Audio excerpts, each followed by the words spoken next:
Stage 3 hit me the first time she turned me down for sex. Got it! That's when stage 3 hit like a Mike Tyson punch.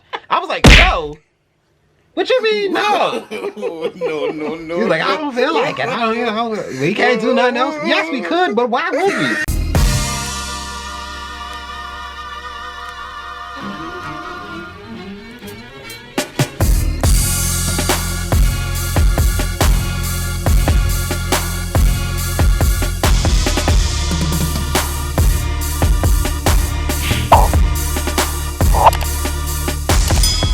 Welcome to the J&O Show, where we talk about things that we were never told. I'm Jay. And I'm O. And now you know. If you guys are new to our channel, please make sure that you like, comment, share, and subscribe. Make sure you turn on those post notifications so you can only upload, because you never want to miss an episode.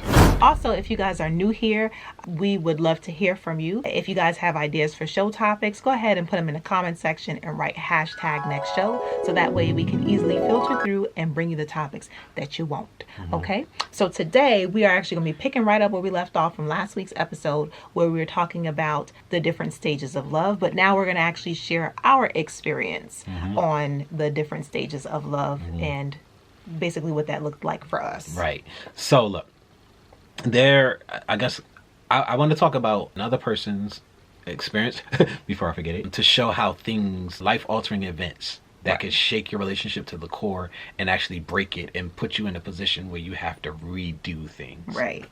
So this happened a while ago now too, and I'm happy that they found a way through it. So Ty Tribbett is a very popular gospel artist. Yeah. One of my favorite. We love you, Ty. Yo, one of my favorite music. Let me say, okay, look, I'm not even in the space I was in before. But as a person who does listen to and produce secular music, this is literally one of the greatest musicians in the game right now. Bruh. Some of the stuff that this dude is putting together and has put together in his catalog is amazing. Yes, that boy is good. Across the board. I don't care what genre you do. This dude can go toe to toe with everybody. Him and the people he works with, because I know it's not all him. Right. But him and whoever he's working with, them jokers is tough. Okay, sidebar. Anyway, look. So during the height of his popularity in gospel, he was killing it. He was all over the place. Ty messed up. Life-altering event. He cheated. That fractured their relationship. Obviously. Right.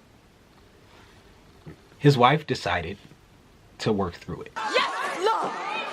Instead of walking away. Kudos to her. I don't know if We talked about this before. We talked about it. I don't know. I have second thoughts now where I'll be like, I don't know how that would. I don't know if I would or if I wouldn't. At one point, it was like, oh, hell no. You gone. You for the streets now.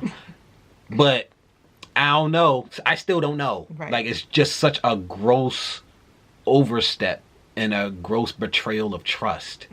I don't know if I could. Kudos to her for doing it. Kudos to him for enduring whatever he had to endure to get back into her good graces and reestablish their relationship. Owning up to it. Right. And just doing what he had to do to fix it. Right.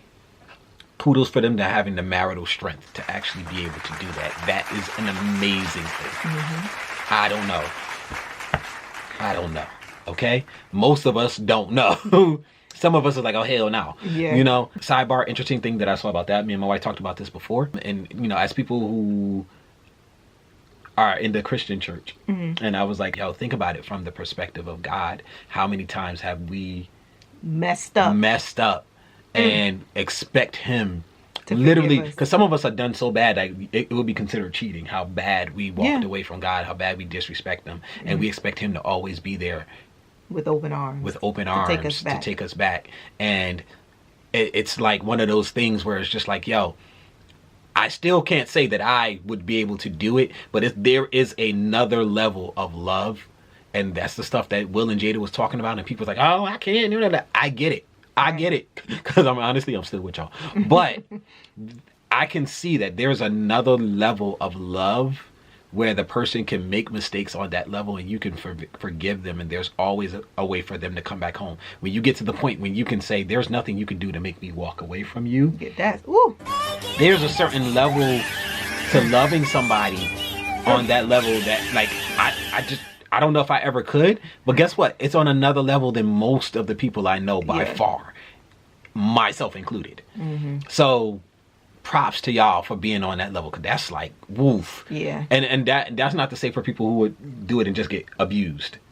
That's different. Right. Don't just allow yourself to be abused. No, we're not talking about that. They have to, I would say, they can't deserve the second chance because it's grace. So it's not about deserving, but don't just let somebody sit there and abuse you. Anybody who is in any type of religion that's like Christianity, where there's like a scale where you can sin and sort of fall out of grace, quote unquote. Well, you can't really fall out of grace, but you can sin and be in the wrong, and your God has to accept you. Like, we got to understand what we asking. We don't deserve. Like, we serial cheaters. We serial cheaters, and he's still like, it's okay, come on back. I know, I get it. It's hard. You can't control yourself. We are serial cheaters. Help us, Lord. So it's like and his love is another love.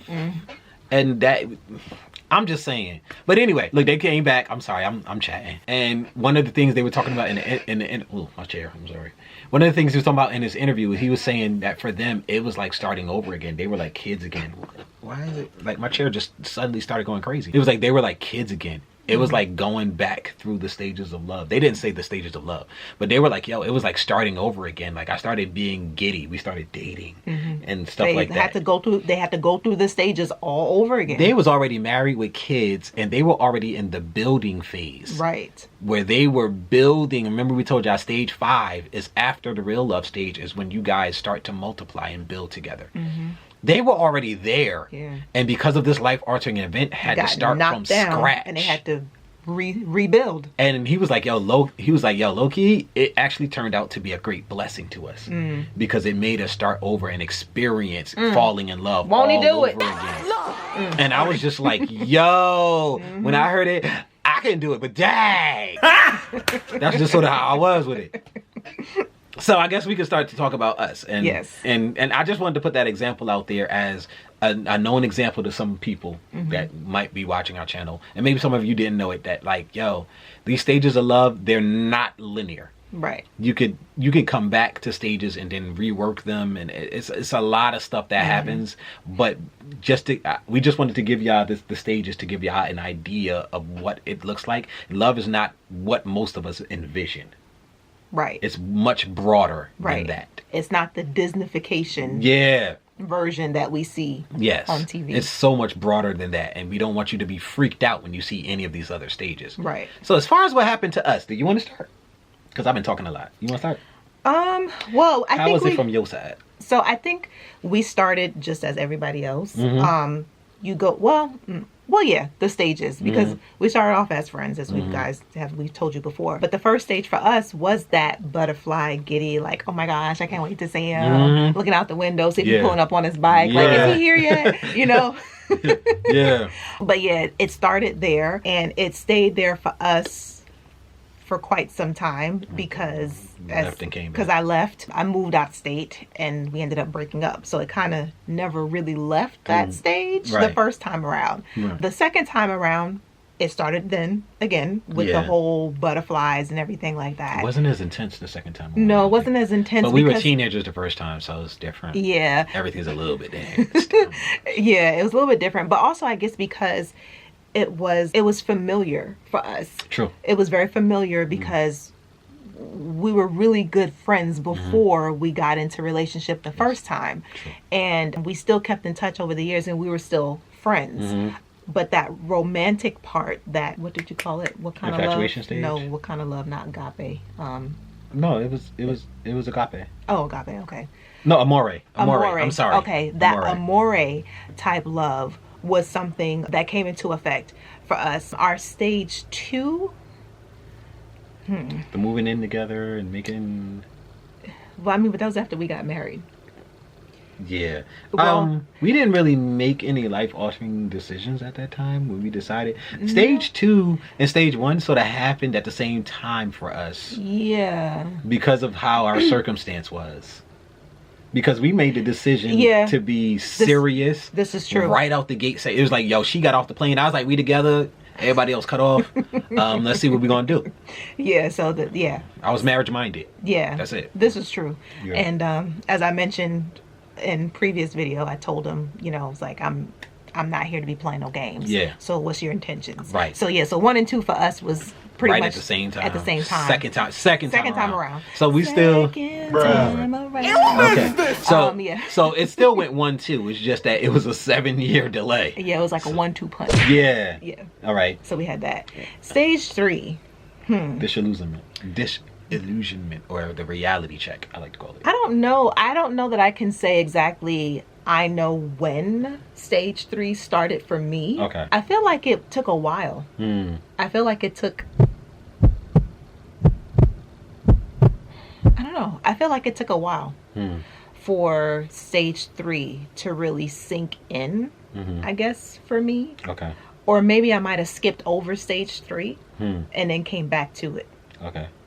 To be completely honest. I told you it gets weird, man. Yeah, it's different for everybody. It does. I think for me, my stage 3, I don't know. I feel like I might have skipped it and went to Stage 4, real love?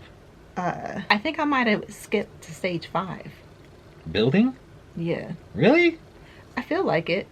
And the reason why I say that is because for women, we're by nature, we want to nurture. Like when we get married, we automatically get into this, okay, I want to build a home. Like I want to build our life together. But maybe not necessarily in the way that we defined stage 5 as far as us building together. Well, then it wouldn't be. So I guess it wouldn't officially be stage 5. Bruh. I'm not exactly sure when I got to stage 3, but I feel like it was a while before I got to it. Okay.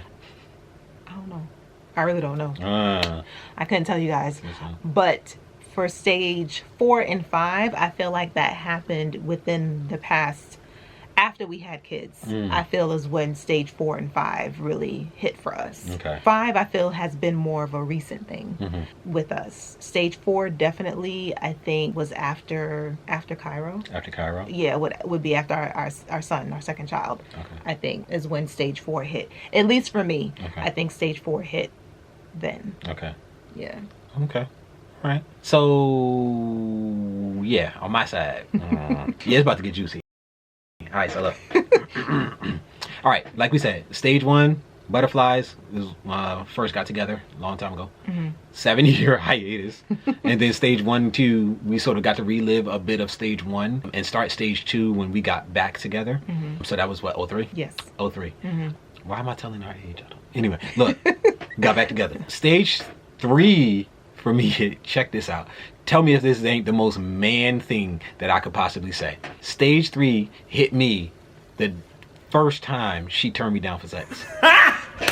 Got it! That's when stage 3 hit like a Mike Tyson punch. I was like, yo, what you mean no? No. He's like, I don't feel like it. We can't do nothing else. Yes, we could, but why would we?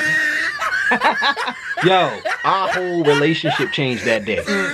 So many things were going through my head. Okay, we're not really on the same page. Oh boy, I can't be dealing with this. Previous video, we talked about the difference in sex biologically for men and women. Right. And I had a conversation and I was just like, look, if the sex thing gonna be an issue, we might not want to get married. That's where I went. After going home and thinking about it and be like, yo, we not on the same page. We don't look at marriage the same. I went home. That night changed our relationship forever.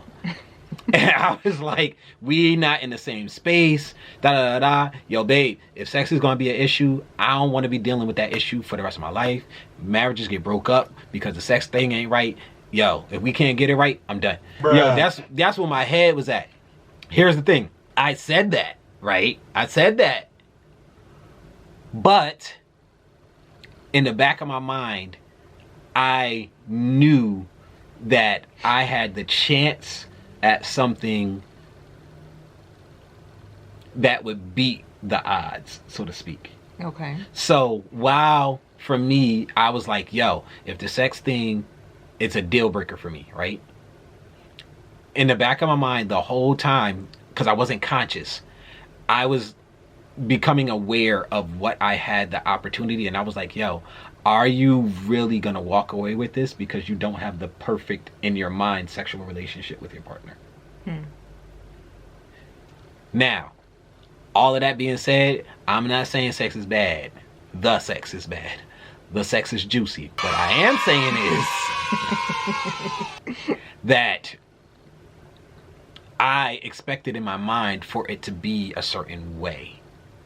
Okay. There was a certain, because I had never been in a relationship where we had gotten so far into it, where we were talking about marriage and everything, and it was like we had been together for so long and around each other for so long, right, that sex became a thing where it would be like, I don't want to right now.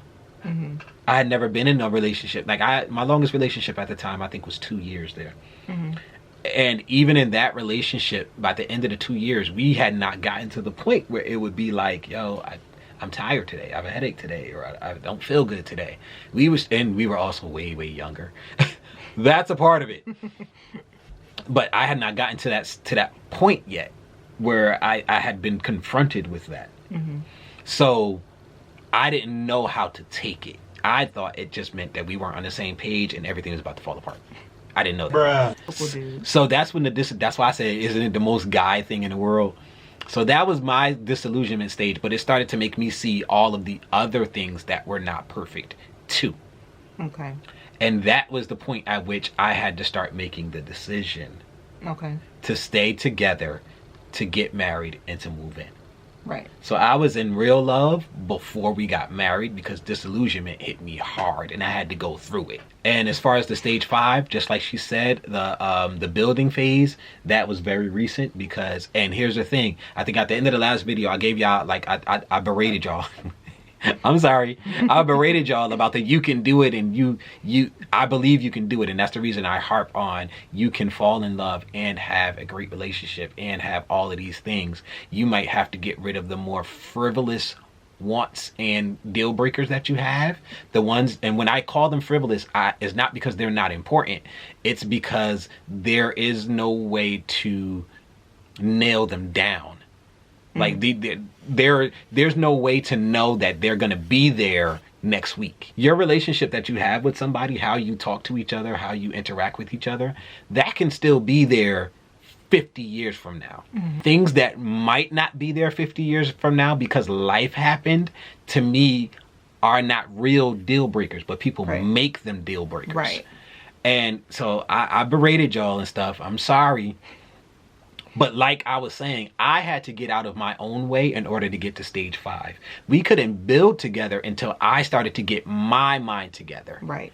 Because I was dealing with depression, and I was dealing with being sad, and I felt hopeless. And I felt that there was no reason. I didn't feel there was a reason for us to try to build, because life itself was against me, so I couldn't build. Truth. So I had to go and get that out of my head before we could get to the building phase. Right.